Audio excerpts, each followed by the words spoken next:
20 run बनाए, यासिर अली ने 4 run बनाए, 24 रन लिटन दास ने बनाए। शुरुआत लेने के बाद यहाँ पर मुश्किल रहीम भी कुलदीप यादव का शिकार हुए। शाकिब अल हसन पूरी तरीके से अनफिट नजर आ रहे हैं।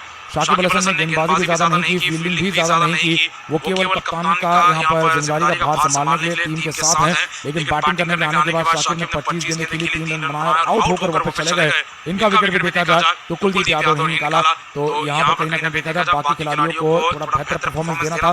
नूरुल हसन ने वो काम करना शुरू किया, वो 16 रन पर आउट हुए। और अब मेहदी हसन जो कि वनडे श्रृंखला के हीरो थे, वो अभी भी अड़े हुए हैं, खेल रहे हैं और अब फिलहाल वो नॉट आउट बने हुए 16 रनों पर। उनका साथ इबादत हुसैन दे रहे हैं, चौका छक्का मारकर इबादत हुसैन 13 रन पर है।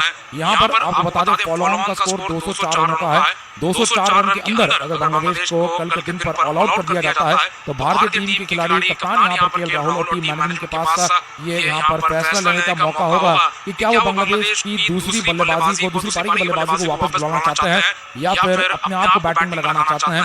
ऐसा हो सकता है कि अगर कल के दिन पर बांग्लादेशी टीम को 150 तक आते अगर कहीं भारतीय टीम ने ऑल आउट कर दिया तो भारत के पास एक अच्छी खासी 250 रन से ज्यादा की लीड होने वाली है। और अगर भारतीय गेंदबाजों पर अगर कप्तान केएल राहुल का भरोसा होता है तो वो सीधा फॉलो ऑन देकर बुला सकते हैं बांग्लादेश को टीम की दूसरी पारी में और अपनी तरफ से गेंदबाजी करते हुए दूसरी पारी में भी उनके विकेट निकालना शुरू कर सकते हैं। और ये बहुत ज्यादा आक्रामक फैसला होगा जो ज्यादा देखने को नहीं मिला है पिछले 3-4 सालों में। विराट कोहली हो या रोहित शर्मा हो, ज्यादा यहाँ पर देखा जाए उस तरीके से अब फॉलो ऑन देते नजर नहीं आए हैं।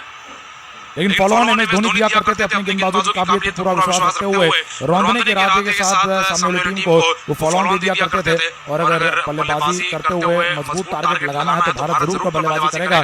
लेकिन अभी भी अगर लीड 250 की है और जिस प्रकार की बांग्लादेश की बल्लेबाजी है उसे देखते हुए कहीं ना कहीं देखा जाए तो 250 रन भी काफी होने चाहिए। खास करके तीसरे दिन की गेंदबाजी के दौरान बांग्लादेश की टीम शायद ही 250 रन बनाकर उसके आगे लीड लगा पाएगी। तो ये सोचने वाली बात है कि फॉलो ऑन दिया जाएगा या नहीं। 204 का लेकिन फॉलो ऑन का आंकड़ा है, जिससे पहले बांग्लादेश की टीम अगर आउट होती है तो वो विकल्प बन जाएगा, ऑप्शन बना रहेगा भारत के पास फॉलो ऑन देना है कि नहीं। 404 रन का भारत का विशाल का स्कोर है, जिसके जवाब में बांग्लादेश की टीम कल वापस से मैदान पर आएगी और कोशिश करेगी भारत के स्कोर के नजदीक जाने में, जिसमें अब देखा जाए उनके पास 2 ही विकेट बचे हुए हैं। मौजूदा रूप में बैटिंग कर रहे हैं यहाँ पर देखे जाए मेहदी हसन मिराज है और उनके साथ इबादत हुसैन है और आखिरी बल्लेबाज खालिद अहमद यहाँ पर बल्लेबाजी करने के लिए आएंगे। भारत की ओर से कल सीधा स्पिन गेंदबाजी के साथ शुरुआत होगी। शुरुआती सेशन में कुलदीप यादव, अक्षर पटेल और रवि अश्विन ज्यादातर मौकों पर गेंदबाजी करते नजर आएंगे। अगर कहीं कल कुछ ऐसा होता है जहां पर पार्टनरशिप कोई अड़ जाती है यहाँ पर बल्लेबाजी में मेहदी हसन या इबादत हुसैन की, तब जाकर शायद गेंदबाजों को लगाया जा सकता है। लेकिन लगातार स्पिनर गेंदबाजों की बॉलिंग होगी। तीसरे दिन का खेल और रोमांचक होगा और तेजी के साथ आगे बढ़ सकता है। और तीसरे दिन के खेल में बांग्लादेश के स्पिनर गेंदबाज भी भारत के बल्लेबाजों को उतनी ही बढ़िया टक्कर दे सकते हैं जो आज भारतीय स्पिन गेंदबाजों ने दी है।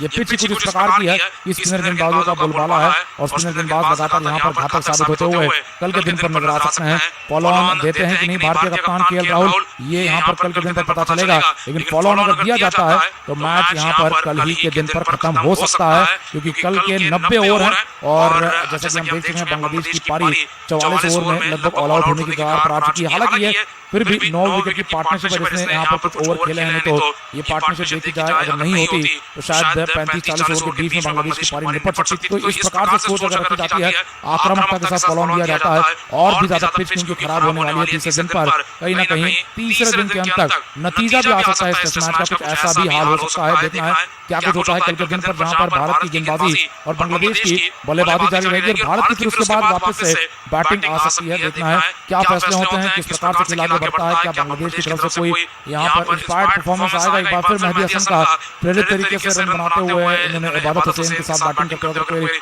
बड़ा स्कोर लगा दिया तो बांग्लादेश को ये 200 के आगे पहुंचाने में भी सफल हो सकते हैं। तो रोमांचक दिन आ रहा है, तीसरा दिन भारत और बांग्लादेश के चतुर्ग्राम टेस्ट मैच में, जहां पर भारत की पकड़ मजबूत हो चुकी है दूसरे दिन के बाद पहले टेस्ट मैच में और वर्ल्ड टेस्ट चैंपियनशिप में। इसी प्रकार से मुकाबलों में जीत हासिल करते हुए पॉइंट जुटाकर भारत को आगे जाना है। और जो भारतीय टीम फिलहाल नंबर 4 पर वर्ल्ड टेस्ट चैंपियनशिप में चल रही है, यहाँ पर इस श्रृंखला के बाद जरूर श्रीलंका को पीछे छोड़ेगी और साउथ अफ्रीका को भी पीछे छोड़ते हुए नंबर 2 के स्थान पर छलांग लगा सकती है भारतीय टीम। देखना है फिर ऑस्ट्रेलिया के साथ खेलने वाली है फरवरी और मार्च में और वर्ल्ड टेस्ट चैंपियनशिप का फाइनल क्योंकि जून के महीने में शुरुआती हफ्ते में होगा। भारतीय टीम उस फाइनल मुकाबले में अपने आप को पहुंचाना चाहती है। ऑस्ट्रेलिया यहाँ पर देखा जाए तो फिलहाल 75 पॉइंट के साथ यहाँ पर देखा जाए 108 पॉइंट के साथ 75% का विनिंग परसेंटेज लेकर चल रहा है। लेकिन ऑस्ट्रेलिया और साउथ अफ्रीका के बीच भी दोस्तों आपको बता दें टेस्ट मैच श्रृंखला शुरू होने वाली है। 75% का यहाँ पर विनिंग परसेंटेज ऑस्ट्रेलिया का है, 60% का साउथ अफ्रीका का है। लेकिन पॉइंट में जमीन आसमान का फर्क है। लगभग देखा जाए ऑस्ट्रेलिया की टीम 108 अंकों पर है और लगभग 36 अंकों से पीछे साउथ अफ्रीका की टीम चल रही है। लेकिन अगर देखा जाए ऑस्ट्रेलिया को एक अच्छी टक्कर मिलती है। साउथ अफ्रीका और ऑस्ट्रेलिया की घरेलू श्रृंखला यहाँ पर ऑस्ट्रेलिया की शुरू होने वाली है। ऑस्ट्रेलिया को अगर यहाँ पर साउथ अफ्रीका यहाँ पर आमने सामने आते हुए कहीं अगर हरा देता है, ऑस्ट्रेलिया अगर साउथ अफ्रीका को हरा देता है और भारत ऑस्ट्रेलिया को हरा देता है तो भारत तो भी देखा जाए तो टॉप कर सकता है।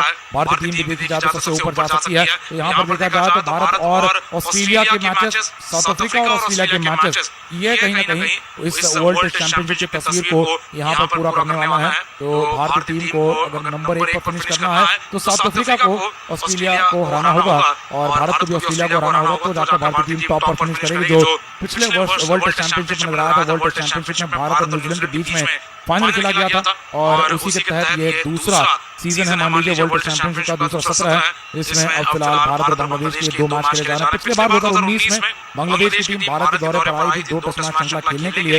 भारत ने वो सीरीज व्हाइट वॉश कर दी थी, घरेलू श्रृंखला वो रही थी। लेकिन इस बार भारतीय टीम दौरे पर गई है बांग्लादेश के और यहाँ पर इसी प्रकार से आगे बढ़ी है श्रृंखला। इसमें दूसरे दिन पर आते हुए भारतीय टीम ने पकड़ मजबूत कर ली है इस टेस्ट मैच पर और कल तीसरे दिन तक आखिरी सेशन तक आते आते नतीजे की तरफ ये टेस्ट मैच बढ़ता चला जा सकता है। देखना है क्या फैसला कल के दिन पर लिया जाता है फॉलोऑन को लेकर कप्तान केएल राहुल की तरफ से और किस प्रकार की टक्कर बांग्लादेश की टीम न केवल बल्ले से लेकिन गेंदबाजी से भी कल के दिन पर दे पाती है।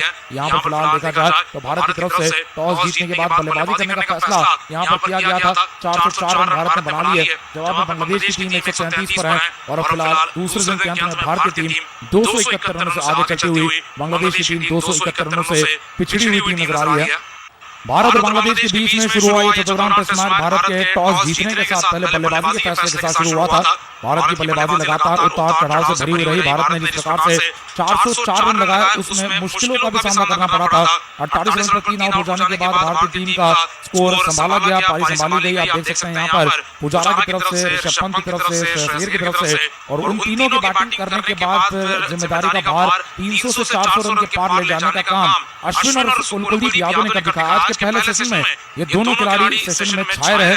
58 रन से रविचंद्रन अश्विन ने अपना एक और अर्धशतक खड़ा कर दिया और कुलदीप यादव ने भी अपना लगभग अर्धशतक लगा देना था। अपने करियर का बेस्ट बैटिंग परफॉर्मेंस दिया है उन्होंने टेस्ट मैच में 40 रन के योगदान के साथ। कुलदीप यादव ने यहाँ पर देखा जाए पहली पारी में भारत को 400 रन के आगे जाने में मदद की थी। तो 404 रन तक भारतीय टीम पहुंची, 400 के आगे निकल गई और एक मानसिक दबाव के साथ बल्लेबाजी करने के लिए बांग्लादेश की टीम इनिंग्स ब्रेक के बाद टी ब्रेक से ठीक पहले आई तो आते ही पहली गेंद पर पारी के विकेट भारत को मिल गया। सीरज के द्वारा शुरुआती विकेट निकाल लिया गया। सीरज की लगातार गेंदबाजी बहुत ज्यादा घातक होती चली गई। उन्होंने शुरुआती विकेट नजमुल शंतो को आउट करते हुए निकाला। उसके बाद उमेश यादव ने यासिर अली का विकेट निकाला और उसके बाद लिटन दास का विकेट जहां सीरज ने निकाला।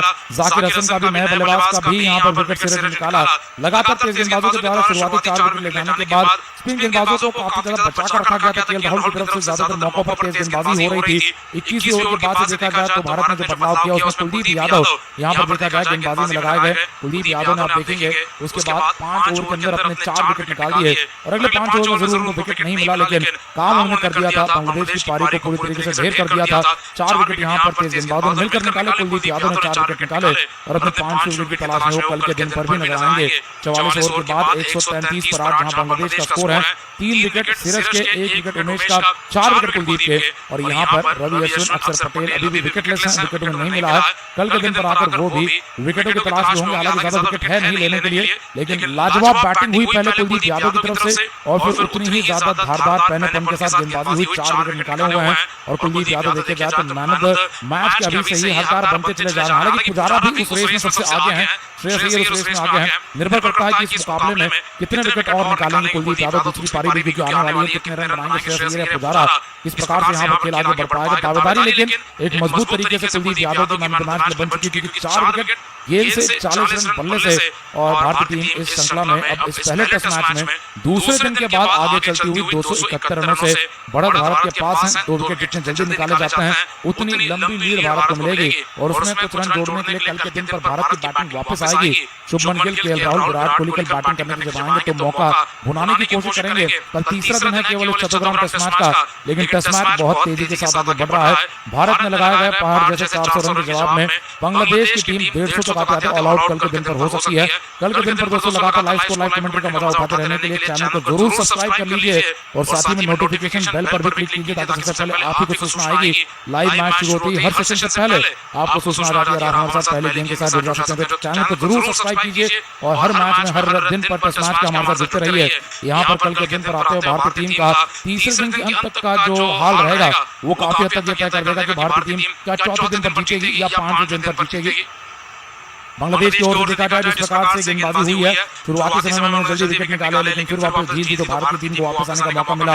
उतार चढ़ाव भरी बल्लेबाजी भारत की रही, उतार चढ़ाव भरी गेंदबाजी बांग्लादेश की रही, लेकिन 404 रन जब इस तरीके पिच पर भारत ने बना लिए हैं, निश्चित होकर भारतीय टीम अब यहाँ पर पहले पारी में गेंदबाजी करती नजर आई। बल्लेबाजी करने के लिए जब कल के दिन पर आएंगे कुछ और रन जोड़कर आखिरी पारी का टारगेट वापस से 350-400 के करीब देंगे और भारतीय टीम यहाँ पर देखी जाए तो कल बैटिंग भी करेगी और शायद देखना है कि चौथे दिन पर बांग्लादेश को बल्लेबाजी का न्योता देगी। तो कुल मिलाकर मुकाबला मुट्ठी में भारत नजर आता है। यहाँ पर बांग्लादेश की टीम बहुत जल्दी इस टेस्ट मैच में पिछड़ चुकी है। जितनी ज्यादा टक्कर उन्होंने वनडे श्रृंखला में भारत को दी थी उस प्रकार की टक्कर उन्होंने आज बल्लेबाजी से नहीं दी है। बल्लेबाजी में देखा जाए अलग अलग कारणों की वजह से बल्लेबाज काफी परेशान हुए। ओपनिंग करने के लिए आए नए देखे जाए तो डेब्यू पर चल रहे हैं जाकिर हसन थे, उनका साथ देने के लिए नजमुल संतो आए। संतो वनडे श्रृंखला में दीपक चहर के द्वारा जिस प्रकार पहले वनडे में बाहर निकल रही गेंद पर पारी की पहली गेंद पर कैच आउट हुए, लगभग उसी प्रकार से आज रिप्ले हुआ। सिराज ने काम किया और पहली गेंद पर पारी के संतो को आउट कर दिया। संतो 0 पर आउट होने के बाद जाकिर हसन थोड़ी लड़ाई दिखाई, 20 रन बनाए। यासिर अली ने 4 रन बनाए, 24 रन लिटन दास ने बनाए। शुरुआत लेने के बाद यहाँ पर जाकिर हसन हो, यहाँ पर लिटन दास हो या फिर मुश्फिकर रहीम भी हो जो इस पारी के हाई स्कोर हैं अभी तक के 28 रन बनाकर मुश्फिकर रहीम भी कुलदीप यादव का शिकार हुए। शाकिब अल हसन पूरी तरीके से अनफिट नजर आ रहे हैं। शाकिब अल हसन ने गेंदबाजी भी ज्यादा नहीं की, फील्डिंग भी ज्यादा नहीं की, वो केवल कप्तान का यहाँ पर जिम्मेदारी का भार संभालने के लिए टीम के साथ हैं। लेकिन बैटिंग करने में आने के बाद शाकिब ने 25 गेंदें खेली, 3 रन बनाए, आउट होकर वापस चले गए। इनका विकेट भी देखा जाए तो कुलदीप यादव नहीं निकाला। तो यहाँ पर कहीं ना कहीं देखा जाए बाकी खिलाड़ियों को थोड़ा बेहतर परफॉर्मेंस देना था। नूरुल हसन ने वो काम करना शुरू किया, वो 16 रन पर आउट हुए। और अब मेहदी हसन जो कि वनडे श्रृंखला के हीरो थे वो अभी भी अड़े हुए हैं, खेल रहे हैं और अब फिलहाल वो नॉट आउट बने हुए 16 रनों पर। उनका साथ इबादत हुसैन दे रहे हैं, चौका छक्का मारकर इबादत हुसैन 13 रन पर है। यहाँ पर आपको बता दें फॉलो ऑन का स्कोर 204 रनों का है। 204 रन के अंदर अगर बांग्लादेश को कल के दिन पर ऑल आउट कर दिया जाता है तो भारतीय टीम के खिलाड़ी कप्तान यहाँ पर केएल राहुल और टीम मैनेजमेंट के पास का ये यहाँ पर फैसला लेने का मौका होगा कि क्या वो बांग्लादेश की दूसरी बल्लेबाजी को, दूसरी पारी की बल्लेबाजी को वापस बुलाना चाहते हैं या फिर अपने आप को बैटिंग में लगाना चाहते हैं।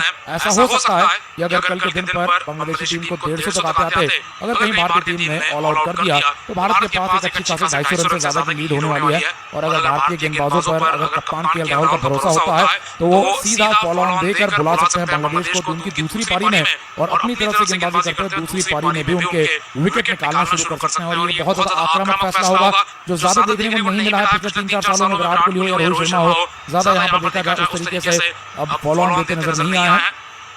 लेकिन फॉलो ऑन एमएस धोनी दिया करते थे अपनी गेंदबाजों की काबिलियत पर पूरा विश्वास रखते हुए रौंदने के इरादे के साथ सामने वाली टीम को वो फॉलो ऑन दे दिया करते थे। और अगर बल्लेबाजी करते हुए मजबूत टारगेट लगाना है तो भारत जरूर का बल्लेबाजी करेगा।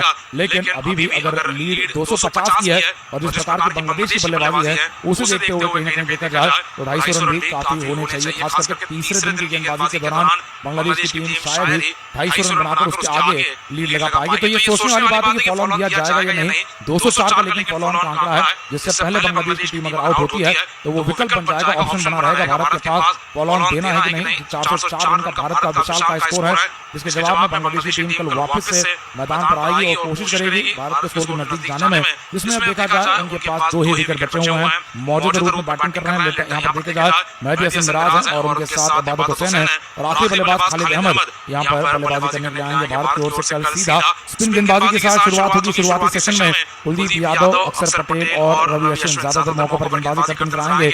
अगर कहीं कल कुछ ऐसा होता है जहां पर पार्टनरशिप कोई अड़ जाती है यहाँ पर बल्लेबाजी में मेहदी हसन या इबादत हुसैन की, तब जाकर शायद गेंदबाजों को लगाया जा सकता है। लेकिन लगातार स्पिनर गेंदबाजों की बोलिंग होगी। तीसरे दिन का खेल और रोमांचक होगा और तेजी के साथ आगे बढ़ सकता है। और तीसरे दिन के खेल में बांग्लादेश के स्पिनर गेंदबाज भी भारत के बल्लेबाजों को उतनी ही बढ़िया टक्कर दे सकते हैं जो आज भारतीय स्पिन गेंदबाजों ने दी है। ये पिच कुछ इस प्रकार की है कि स्पिनर गेंदबाजों का